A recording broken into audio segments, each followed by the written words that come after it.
eo amin'izay tontolo ny fampianarana izay hatrany vonina hiatrika ny fampianarana ihany koa ireo fitoeram-pampianarana ambony tsy miankina toy ny IFJ paramètre ndao jerentsika ary ny fandatetiana. Maro ireo tanora no misafidy ny hianatra eny anivon'ny fitoeram-pampianarana ambony tsy miankina amin'ny fanjakana fa manana kosa ny habilitation, ny homologation ary ny agrément. Mamaly ireo fepetra ireo ny IFJ paramètre. Manoloana ny seha-mpifanana sy ny fianarana vaovao moa zany zao amin'izao datin'ny fidirana taorian'ny fety ny Pâques zao. Zay eto amin'ny IFJ paramètre dia efa vonona tsara ny hiatrika ny fianarana indray. Ny anay moa dia efa natsidika hatrany hatrany foana hoe mba ahavitanin'ny ankizy ny fianarany dia tokony hisy tetikady matipaika ataon'ny tompony raiky sy ny sekoly. Ho anay eto amin'ny IFJ paramètre manokana dia tsy tokony hoe hijanona tenatena zany ny mpianatra na koa efa misy nitsodrano hoe nintsika ny adimafy vita ny IFJ ianao dia tsy maintsy mpandresy. Zahay zany dia manana ireo tetikady manokana omena amin'ny mpianatra ireo. Fifanana omena amin'ny mpianatra mba tsy tokony amin'ny mpianatra hoe nanao génie civil izy ka lasa mpanao épicerie ny voany avy eo dia atao matianina sy matotra tsara ny cours omena azy. Zany hoe afaka miatrika ny tsena ny fifaninana ny ankizy ireo any amin'ireo concours rehetrarehetra. Dikan'izany tokony hanana tota taratasy ny ankizy manontany ny renseignement amin'ny seha-mpifanana idirana zany dia tokony hafantatra tsara ary tokony hanome mazava ny sekoly hoe ity ny habilitation ny sekoly, ity ny agrément, ity ny homologation, sehatra samy hafa daholo zany. Ireo telo ireo no mitambatra satria nisy commissionna manokana nanontany zay vao azo atao hoe tokony ho afaka matianina le sekoly. Dia rehefa tonga ao dia tokony mahazo raha ohatra hoe seha-mpifanana paramètre dia misy ny autorisation des stages zay omeniny any amin'ny ministère en santé moa izy io raha ho anay eto amin'ny IFJ paramètre manokana moa ny anay moa amin'ny mahasekoly ara-dalàna anay dia efa mivoaka daholo anay ndraitrrehetra ny autorisation des stages na ny habilitation na ny homologation.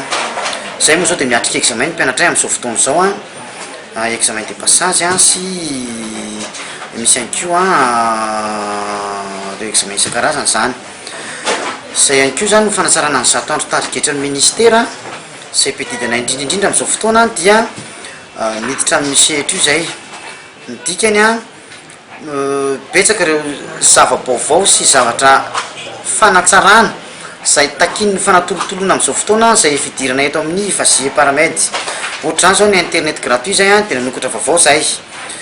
Ny resaka pratika moa iny efa mandeha foana anay hatramin'izay ary zay dia anisan'ireo sekoly manaja sy mitady ny fenitra mba ho tsara indrindra foana amin'ny sekoly fipikaroka eto Madagasikara. Amin'ny azomazo ao zahay tontolo ny andro dia mitondra ny mpianatra eny amin'ny bateau beach manao excursion. Io dia tsy andoavam-bola fa ny sekoly manontolo madidio no miantoka amin'ny mpianatra fa mpianatra zany dia tonga fotsiny amin'ny fotoana io.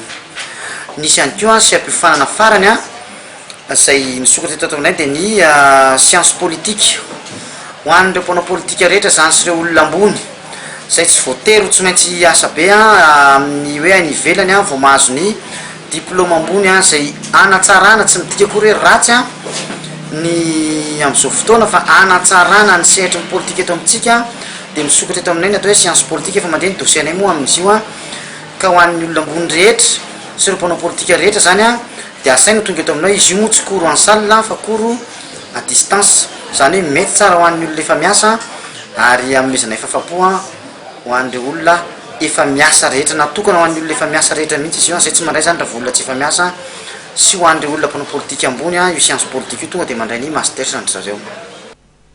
Mariana moa fa ny IFJ paramètre ihany no nahazo ny habilitation anatanteraka ny fizarana azy na ny stage eto Antananarivo. Raha ny fantatra dia efa misokatra ihany koa amin'izao ny fiofanana mikasika ny science politique izay cours à distance natokana ho an'ny olona efa miasa.